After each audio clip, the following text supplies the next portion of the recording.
Jesus, que foi um grande mestre do passado, certa vez disse aos seus discípulos que no mundo teriam aflições, o que é uma grande verdade. Outro texto sagrado ainda dessa escritura cristã diz que esse mesmo Jesus foi aperfeiçoado pelos sofrimentos que passou, o que não é verdade para todo mundo, porque nem sempre o sofrimento aperfeiçoa pessoas. Existe alguma forma de o sofrimento nos ajudar? De existir algum tipo de sofrimento positivo? Essa é uma pergunta e também uma resposta dada pelo nosso autor que vamos recomendar hoje, que é Viktor Frankl, nesse maravilhoso livro Em Busca de Sentido. Aqui nesse livro ele vai contar a história particular dele, de um homem que foi prisioneiro dos campos de concentração. Bem, o sofrimento realmente é algo que vem às nossas vidas, bate à nossa porta sem ser chamado, e às vezes a gente nem autoriza entrar a si mesmo, o sofrimento realmente acomete a raça humana. Viktor Frankl fala desse sofrimento inevitável, esse sofrimento que realmente ele faz parte da contingência da vida. Existe outro tipo de sofrimento, que são os sofrimentos evitáveis, aqueles que ocasionam nossas vidas por conta de uma má gestão da nossa vida, por escolhas erradas. Mas existe aqueles realmente que não conseguimos evitar. Ele, o Viktor Frankl, passou na sua história pessoal por um sofrimento inevitável. Ele era judeu, nascido na Áustria, ele nasceu em 1905, né? E quando chegou em 1942, né, mais ou menos, ele já era um homem formado, tinha se formado em medicina com especialização em neurologia e psiquiatria, e nessa fase adulta da vida, quando ele estava começando a crescer na carreira dele, já criando uma teoria muito boa para a psicologia, ele vai ser o fundador da terceira escola de psicologia de Viena. A primeira escola é a psicanalítica de Freud e a segunda escola é de Adler. E ele vai ser o terceiro criador dessa escola de psicologia de Viena. Todos três eram de Viena e que vai se chamar logoterapia. Então, quando eu estava nessa fase, né, de crescimento da sua carreira, começando a divulgar a sua teoria psicológica, ele é preso pelos nazistas. E ele é obrigado a viver um pouco mais de 3 anos em quatro campos de concentração. Ele passou por Auschwitz, passou por Dachau, Theresienstadt, mais um outro. E foi nos campos de concentração em que ele se deparou com esse sofrimento da forma mais horrível possível. Tanto ele quanto todos os seus colegas passaram por todos os tipos de privação, dor e sofrimento.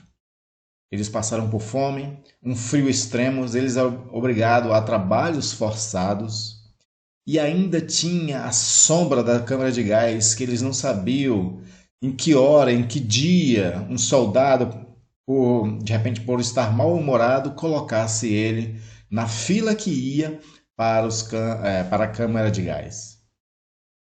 Então, diante de tudo isso, ele reflete sobre esse sofrimento e ele pergunta-se, baseado na sua própria teoria, já criada um pouco antes da sua prisão, se o sofrimento tinha algum sentido.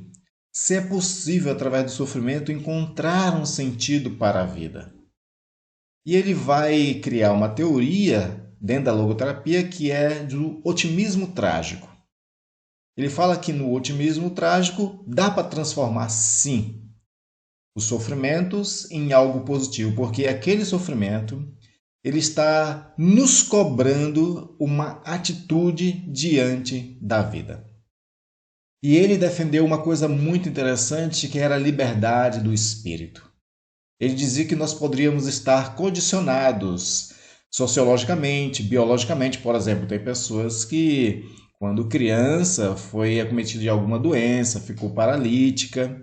Ela pode estar condicionada por uma situação biológica, pode estar condicionada por uma condição sociológica, pelo fato de ter nascido pobre, numa família mais difícil. Mas ele fala de que, diante dessas situações, todos nós temos uma liberdade do espírito.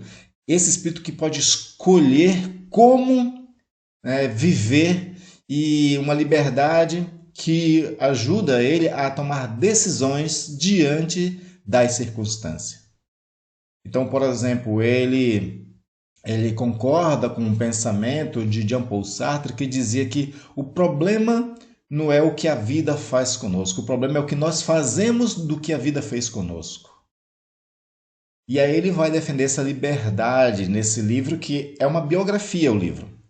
Ele trabalha uma biografia pessoal desse momento que ele vive nos campos de concentração, falando dos sentimentos que ele tinha, falando do que ele percebia dos seus colegas. É uma leitura muito agradável, fácil. O Viktor Frankl, ele é conhecido por ser um teórico fácil de leitura. Ele vai refletir sobre tudo isso, também com viés psicológico. Ele analisa essas questões todas. E ele vai trazendo também algumas propostas de solução para como enfrentar as dores, o sofrimento. Porque ele fala de três tragédias na vida, que é a tríade trágica. Né? Ele fala da dor, sofrimento, né? Fala da culpa e fala da morte. E ele traz algumas propostas com seu otimismo trágico de solução, de busca de sentido no meio dessas tragédias. E aí, defendendo essa questão da liberdade do ser humano, eu quero ler um pequeno texto, onde ele diz o seguinte: ficamos conhecendo o ser humano como talvez nenhuma geração humana antes de nós. O que é então um ser humano? Aqui ele está defendendo de que o tempo que ele está vivendo, a psicologia tinha avançado muito, a biologia tinha avançado muito, muito se conhecia a respeito do ser humano. E aí ele faz essa pergunta para trazer uma proposta de resposta: o que era o ser humano? E aí veja o que ele responde. Ele diz assim: é o ser que sempre decide o que ele é. É o ser que sempre decide o que ele é. Ele tem essa liberdade humana, é uma liberdade do espírito. O espírito para ele é essa nous, essa mente consciente, que apesar de qualquer coisa, ela conscientemente pode tomar decisões. Até o fato, inclusive ele que diz isso, né? Que não escolher já é uma escolha de não escolher. Né? Só que ele continua dizendo, para esclarecer melhor isso, ele diz o seguinte: é o ser que inventou a câmara de gás. O ser humano, na sua liberdade, na sua inteligência, criou as câmaras de gás nos campos de concentração, a qual ele vivia sob a sombra delas. Mas ele diz assim: mas é também aquele ser que entrou na câmara de gás, ereto, com uma oração nos lábios. Assim como o ser humano tinha a liberdade para fazer o mal, para criar uma câmara de gás, para fazer perseguição nazista, o ser humano também podia usar da sua liberdade para ter uma posição ereta, para ser uma pessoa com hombridade naquela hora. E entrar na câmara de gás com oração nos lábios. Os judeus, quando eles estavam na fila, entrando na câmara de gás, sabendo da sua morte que ia acontecer ali dentro, eles faziam a oração do Shema Israel, que é uma oração da tradição judaica. E Viktor Frankl, ele é o maior exemplo de alguém que, no meio do sofrimento mais horrível, pode buscar um sentido para a sua vida. E o sentido que ele encontrou para a vida dele, né, ele foi de dar cada vez mais corpo à teoria dele. Ele se imaginava no campo de concentração, ele se imaginava momentos posteriores dando aula sobre a sua teoria. Ele sonhava em divulgar a sua teoria. Esses sonhos traziam para a alma dele esperança, traziam um sentido para a sua vida. E ele entendeu que aquele sofrimento dele, aquele sofrimento era uma provação da própria teoria dele. Essas conclusões que ele chegava a partir desse encontro de um sentido para a sua vida pessoal fez com que ele permanecesse, de certa forma, assim, resistente. Porque uma das coisas que passa muito na cabeça de quem passa por muito sofrimento e passava na cabeça de muitas pessoas no campo de concentração era o suicídio. Eles tinham uma cerca próxima aos barracões onde eles dormiam. E nessa cerca eles podiam tocar e morrer porque ela era eletrocutada. Muitos correram para lá. Ele foi uma das pessoas que combinou com alguns colegas de não correr para a cerca, de buscar força no fundo da alma para permanecer vivo e poder ser útil na sociedade.